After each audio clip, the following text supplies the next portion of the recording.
É através de nossa imaginação que somos levados às profundezas de nossa alma, onde residem segredos sombrios, de personagens enigmáticos vivendo e cenários obscuros.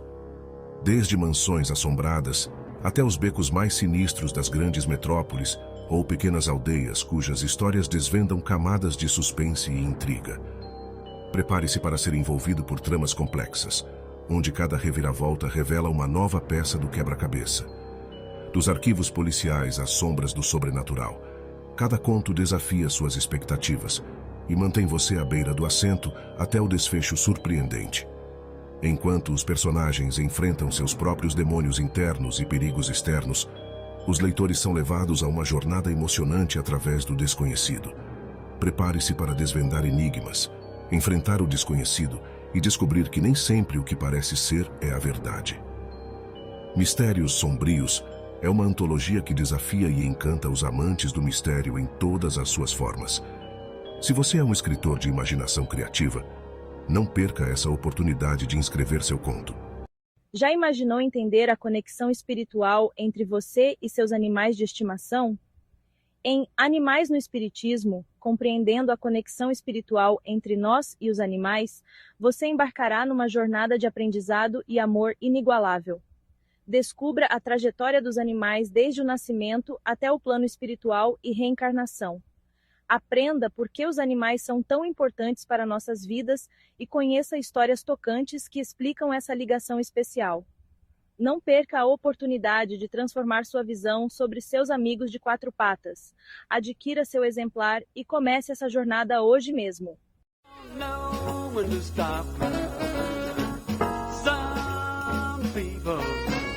They just won't quit till they reach the top, but I'm so easy going.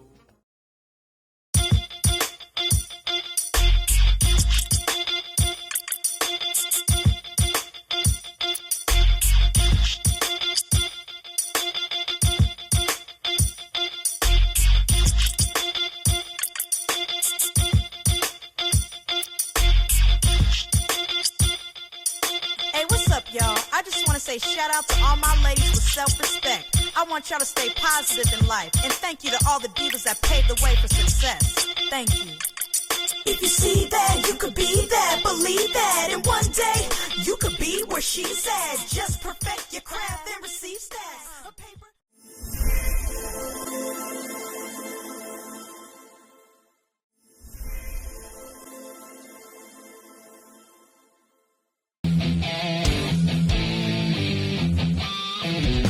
Os estúdios de podcast têm se tornado importantes ferramentas para o fomento da cultura. Elas oferecem um espaço acessível para a criação e disseminação de conteúdos culturais, permitindo que vozes diversas sejam ouvidas. Ao democratizar a produção de mídia, os podcasts ampliam o alcance de narrativas que muitas das vezes ficam à margem dos grandes veículos de comunicação. Esses estúdios viabilizam a produção de programas sobre literatura, música, cinema, história e artes, entre outros temas, contribuindo para a educação cultural da sociedade. Além disso, os podcasts facilitam a preservação das histórias e tradições locais, servindo como arquivo oral, dinâmico e acessível.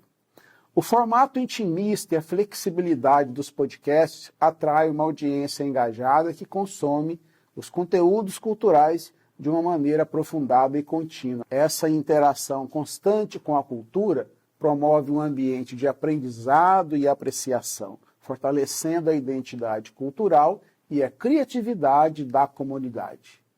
Estúdio de podcast, um espaço para chamar de seu, é o assunto desta semana, gravado diretamente do estúdio Rectaria. Eu sou Orlando Rodrigues e este é o quadro Projetos Culturais.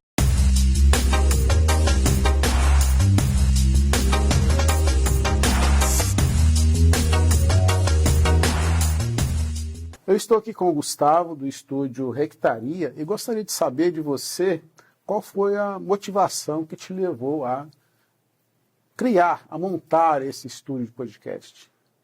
Assim, a gente pode olhar isso por vários aspectos, né? No contexto comercial, com certeza, a Crescente procura de pessoas pelo modelo que, a princípio, né, que começou nos Estados Unidos, foi disseminando na internet, e ao chegar ao Brasil, as pessoas queriam replicar esse formato. Mas, também, de forma cultural, foi uma análise que a gente fez que é uma forma muito simples das pessoas poderem explanar suas vivências e as suas formas de ver o mundo num contexto profissional, óbvio, e também de uma forma mais rápida. Não tem, o podcast ele não tem muito essa questão de entrevista, né? As pessoas conversam. E nessa conversa... É mais informal. Mais informal, e as pessoas acabam chegando num resultado muito bom. Então, a junção do fator comercial, a inspiração, o desejo das pessoas e essa possibilidade de propagar a cultura de forma oral motivou a gente a criar esse espaço. Você acredita que o que aconteceu no mundo recentemente com a questão da pandemia tenha contribuído de uma forma positiva para florescer, amplificar, expandir essa cultura de podcasts, que me parece que isso começou a surgir a partir daí, né? Lives e tudo mais. Assim, com todo mundo sendo obrigado a ficar no lockdown, as pessoas acabaram procurando novas formas de se comunicar, né? Então, com isso, a disseminação do podcast acabou como uma cascata, porque foi um modelo que já estava sendo produzido, mas em menor escala, não utilizava-se nem esse nome propriamente, né? Então, assim, com as pessoas em casa e esse formato começando a pegar uma roupagem, principalmente aqui no Brasil, por essa influência gringa, as pessoas tomaram gosto por ele. Então, assim, eu acho que não é um fator diretamente relacionado, mas a ocasião circunstancial ali fez com que as pessoas, nesse movimento de cascata,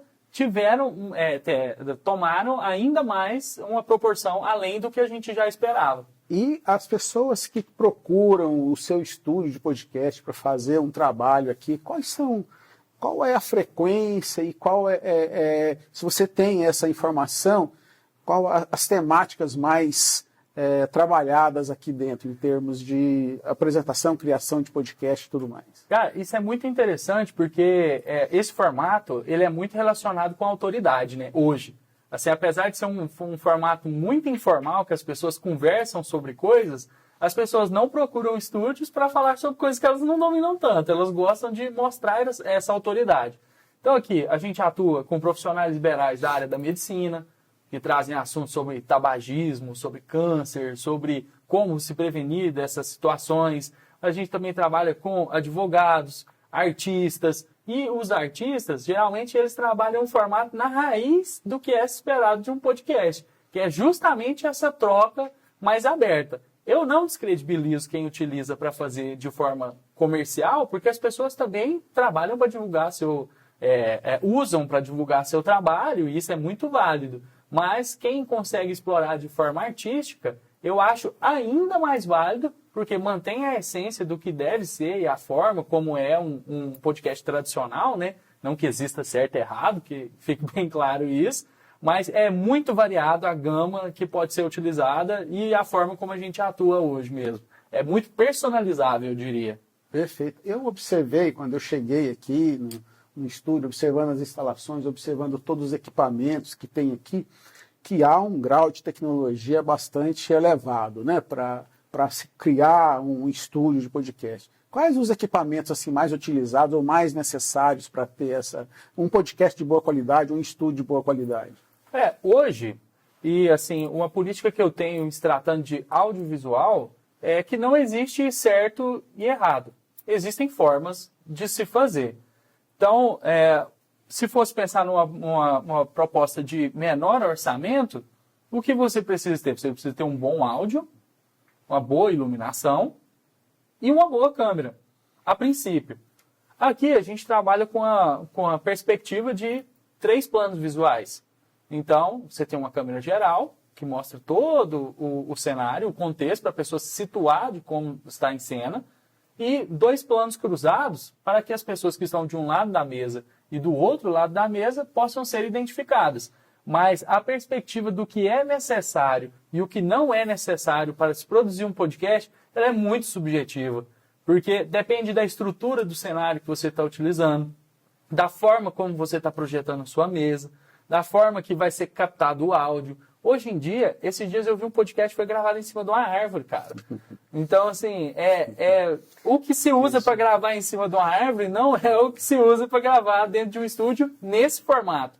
E existem outros formatos de estúdios que são utilizados que as pessoas também usam outros tipos de técnica, outros tipos de iluminação. Sim. Então, é uma pergunta bem subjetiva. Não há assim, uma regra, na não verdade, né? O que importa é produzir o conteúdo. Assim, você chegar no resultado que você quer, Isso. utilizando o equipamento que vai te dar o resultado que você quer. desejado. Perfeitamente. Eu vi que você tem outros estúdios aqui que você utiliza também para a gravação dos podcasts. Sim, aí a gente já trabalha nesses outros cenários, nos outros estúdios, outros formatos de gravação. A gente tem possibilidade de gravar, um exemplo, conteúdo para rede social no formato de vlog.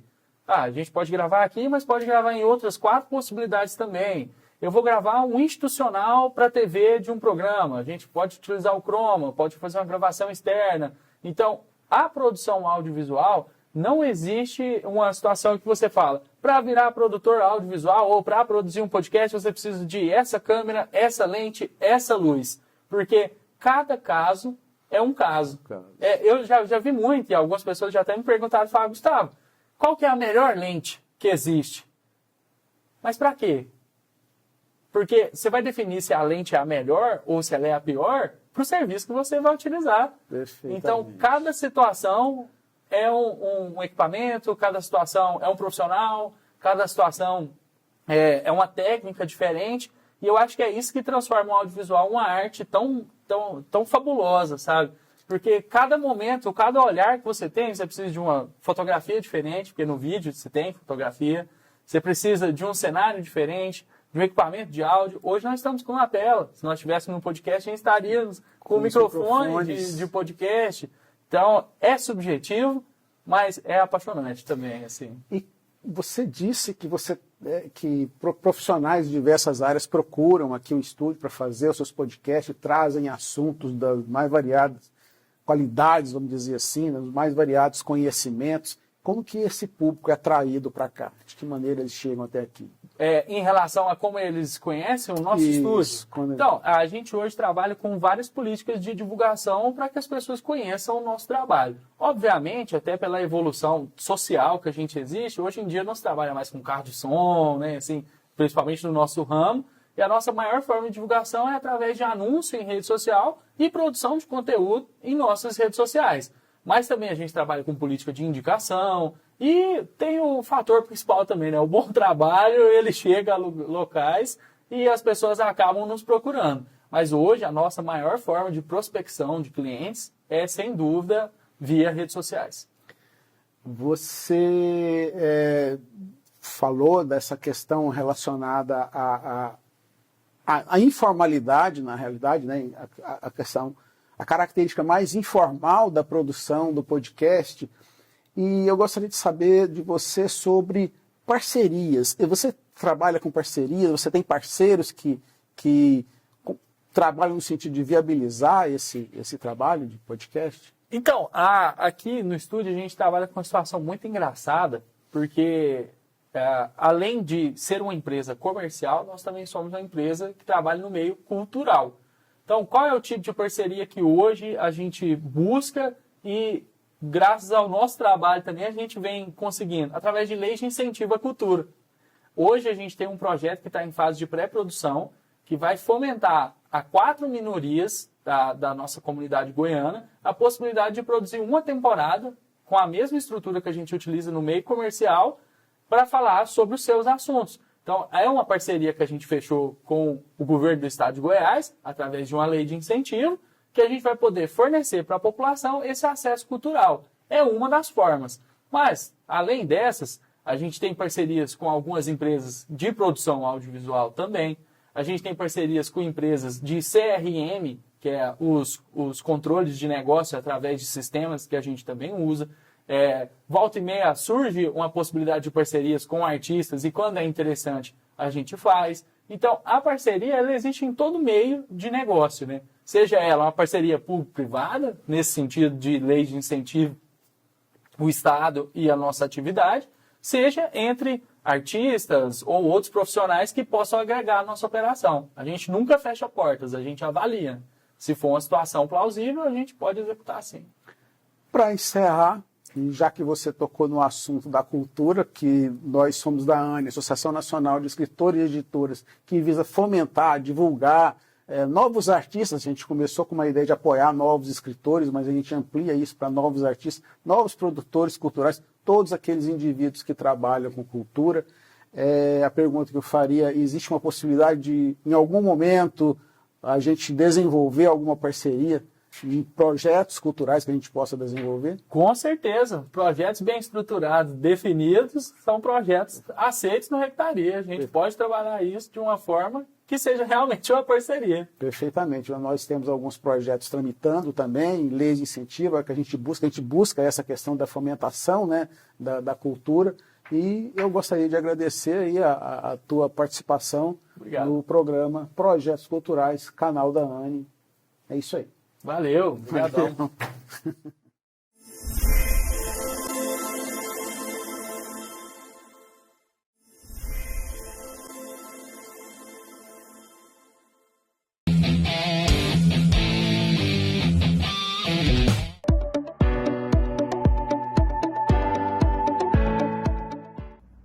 Olá, gente, tudo bem? E hoje no meu quadro Escrita Criativa aqui no canal da ANE, em parceria com a Rede UTV, eu quero falar um pouquinho com você a importância de você ter um portfólio ou uma apresentação. Eu sei que muitas vezes, início de carreira, você não tem nada muitas vezes para apresentar. Mas pense bem, se você já participou de algum concurso de poesia, se você já participou de algum curso livre, ou se você participou de algum seminário literário, alguma coisa assim na sua escola, isso é bem interessante você colocar. Por quê? Porque ali as pessoas já vão entender mais ou menos um pouquinho quem você é. Se você já tem alguma coisa publicada em jornal, se você já fez alguma participação em antologia, coletânea, coisas do tipo. Quando você tem uma apresentação assim, já mostra para as pessoas que você sabe o que você quer da sua vida. Exatamente. Quando você entra num mundo como o mercado literário, você vai estar lidando com pessoas que muitas vezes são profissionais que já estão no mercado há décadas, outras pessoas que estão começando uma carreira, outras pessoas que saíram de um universo diferente e estão entrando no mundo literário, ou pessoas que já estão há um tempo, que têm uma certa experiência. Então, você tem que tentar se adaptar nesse universo e com isso crescer com ele. Existem várias formas que você pode fazer uma boa apresentação. Eu te aconselho a você ter algumas coisas importantes para ter uma boa impressão. A sua imagem é o seu cartão de visita.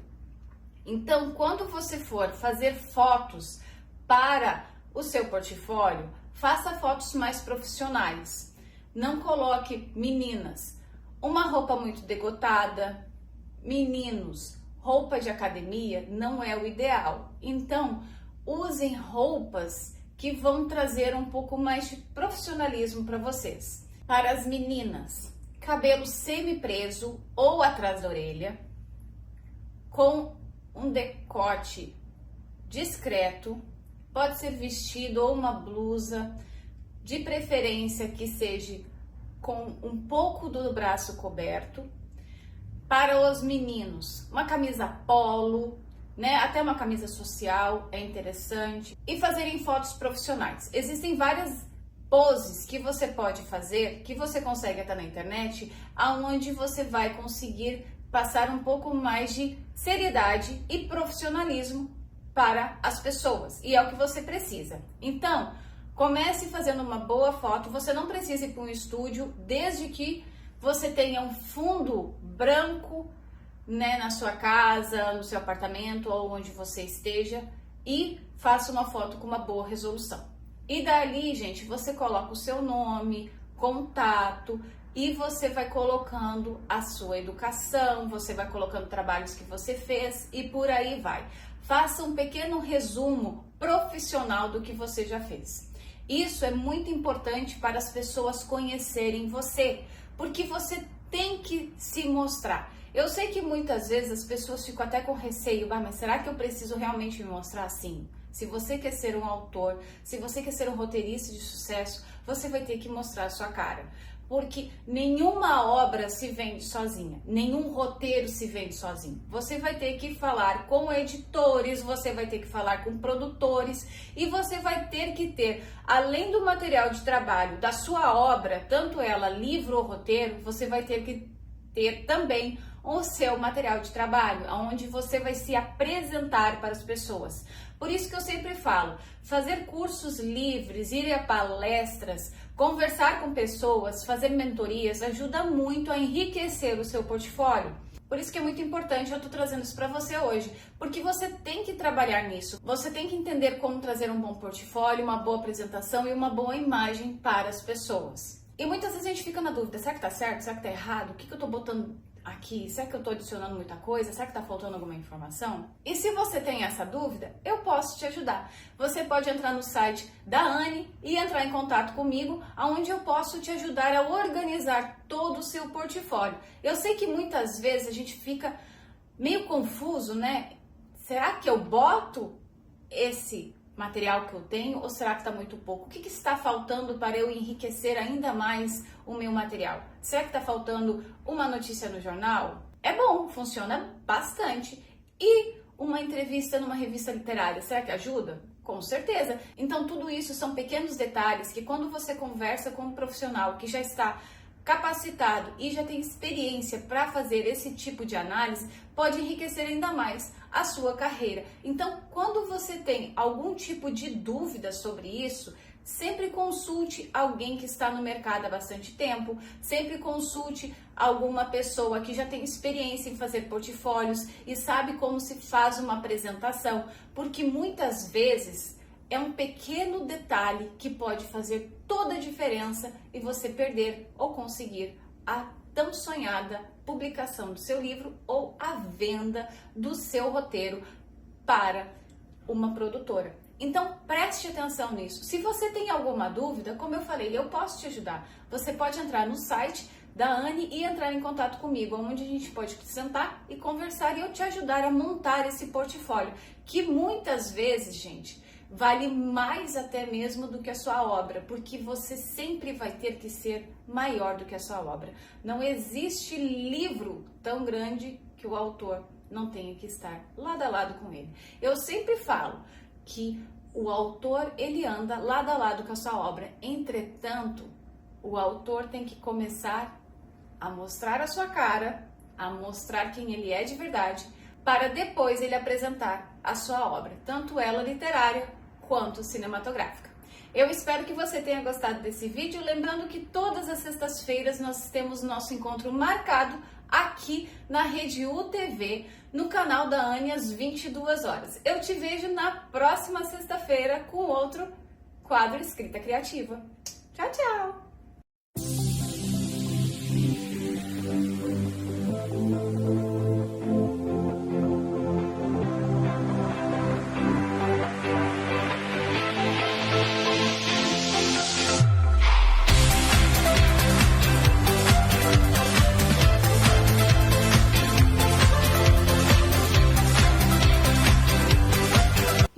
Fala pessoal! Para quem não me conhece, meu nome é Patrícia Macedo, uma das diretoras da ANE, Associação Nacional de Escritores e Editoras. Hoje aqui para o nosso quadro Conexão Cultural Eu, Você e o Mundo, eu vou trazer dicas literárias nacionais para vocês. Autores, autoras, escritores e escritoras, poetas e poetisas e livros e editoras nacionais. Vem comigo e eu espero que você goste. Apoie a gente nessa caminhada. E vamos para nossa primeira dica literária de hoje. Vamos começar com o livro Burnoutinho, que é um livro de poesia contemporânea escrito por Letícia Leal. Nessa obra, ela explora com humor e sensibilidade os desafios do esgotamento emocional e da busca pelo equilíbrio na vida moderna. como uma narrativa leve e envolvente, a autora aborda temas como a pressão do mercado de trabalho, a importância da saúde mental e a busca por uma vida mais equilibrada e significativa. Burnoutinho é um convite para todos que se sentem sobrecarregados e perdidos em meio às exigências do dia a dia, oferecendo uma mensagem de esperança e renovação. Essa dica serve para mim, para você e para todos nós. O melhor, escrito, desenvolvido e produzido por uma escritora nacional, Letícia Leal. E vamos para a nossa segunda dica literária, agora com o livro Ciranda de Mamute, que é um romance fascinante de Soraya Jordão, que entrelaça fantasia e realidade para contar uma história profundamente humana e universal. O livro narra as aventuras de um grupo de personagens excêntricos e cativantes, que em meio a um cenário surreal, enfrentam seus medos, sonhos e dilemas existenciais. A trama se passa em uma cidade imaginária, onde o cotidiano é pontuado por acontecimentos extraordinários.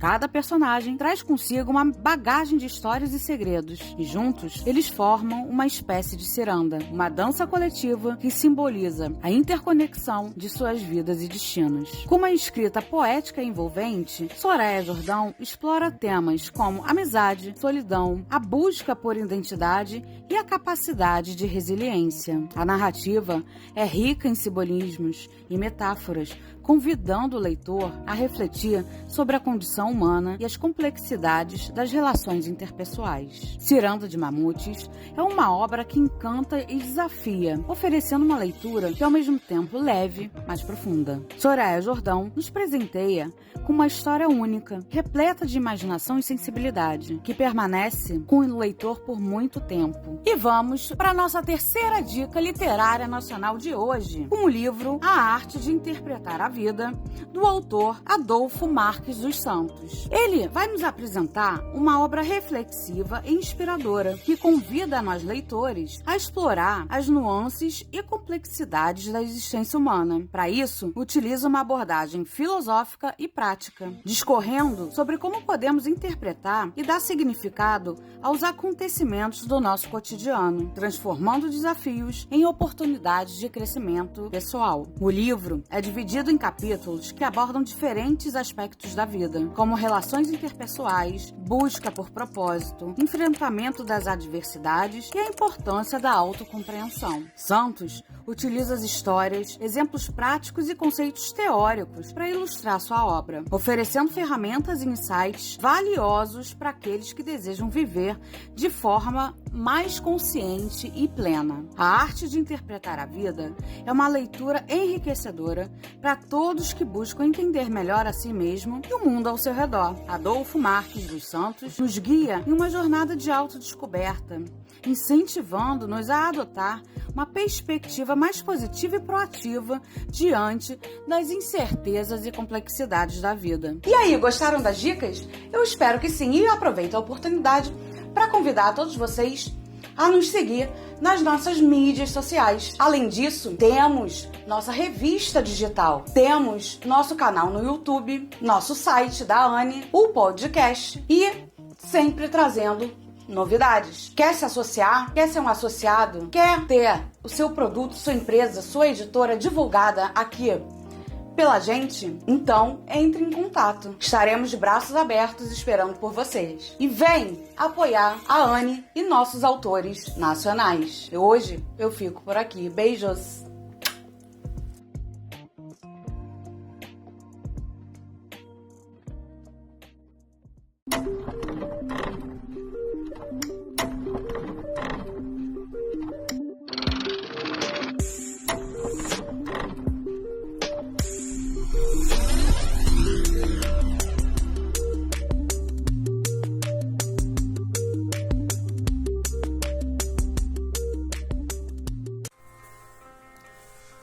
Fala, gente! Eduardo Júnior aqui, e no livro em pauta de hoje eu venho trazer o meu novo livro, Carvalhos dos Segredos, meu mais novo lançamento, que está em pré-venda pelo site da editora Litera, Grupo Hoffman Litera, né? Carvalhos dos Segredos é o meu segundo livro de uma série de 7. Então, Carvalhos de Segredos vai contar, eu conto nesse livro, uma história que se passa no século XVIII, onde 3 jovens compartilham, né, a mesma situação em um internato, que eles compram crianças e tem tráfico de crianças. E nesse internato, principalmente na madrugada, acontecem várias situações de experiências científicas, né, em prol da ciência, de cura das doenças e tudo mais. E muitas crianças morrem. E esses 3 jovens, né, que é a Megan, a menina, o Michael e o Edgar, eles fazem uma amizade, né, debaixo do carvalho. Por isso não. Vamos. Sem spoiler. O livro está em pré-venda pela editora Litera. Quem quiser conhecer o livro, só entrar em contato, né, no Instagram da editora Litera ou no meu Instagram mesmo, certo? Então vai ser um prazer imenso ter vocês participando. Olha que diagramação top. Eu convido todo mundo para conhecer o meu livro, que é o livro em pauta da semana, Carvalho dos Segredos. Grande abraço, até mais!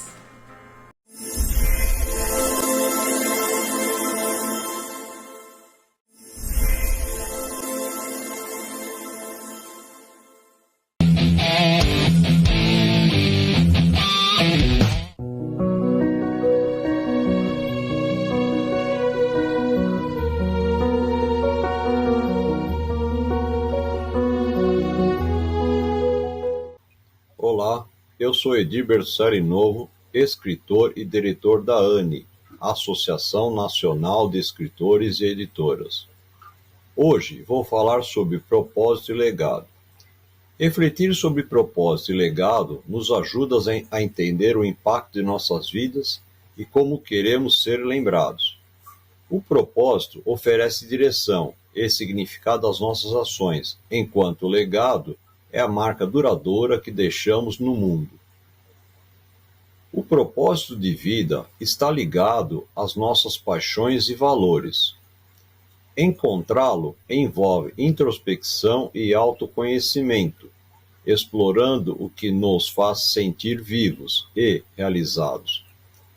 Perguntas como: o que me traz alegria e como posso contribuir para o bem-estar dos outros? Ajudam a esclarecer nosso propósito. Nosso legado é formado por nossas ações e como nos relacionamos com os outros. Cada gesto de bondade e esforço para fazer a diferença contribuem para o legado que deixamos. Pensar no legado é pensar no futuro, plantando hoje as sementes que florescerão amanhã. Refletir sobre propósito e legado influencia diretamente nosso presente, tornando nossas ações mais alinhadas com os nossos valores. Saber que estamos contribuindo um legado significativo nos encoraja a ser mais conscientes e responsáveis. Ter um propósito claro e trabalhar para deixar um legado positivo traz benefícios para o bem-estar. Pessoas conectadas a um propósito maior relatam maior satisfação, resiliência, felicidade, enfrentando os desafios com otimismo. Conclusão: refletir sobre propósito e legado é viver de maneira mais intencional e significativa. Alinhar nossas ações com nosso propósito e trabalhar para um legado positivo enriquece nossas vidas e as vidas daqueles que nosso redor, criando um mundo melhor para as futuras gerações. Obrigado e até a próxima semana.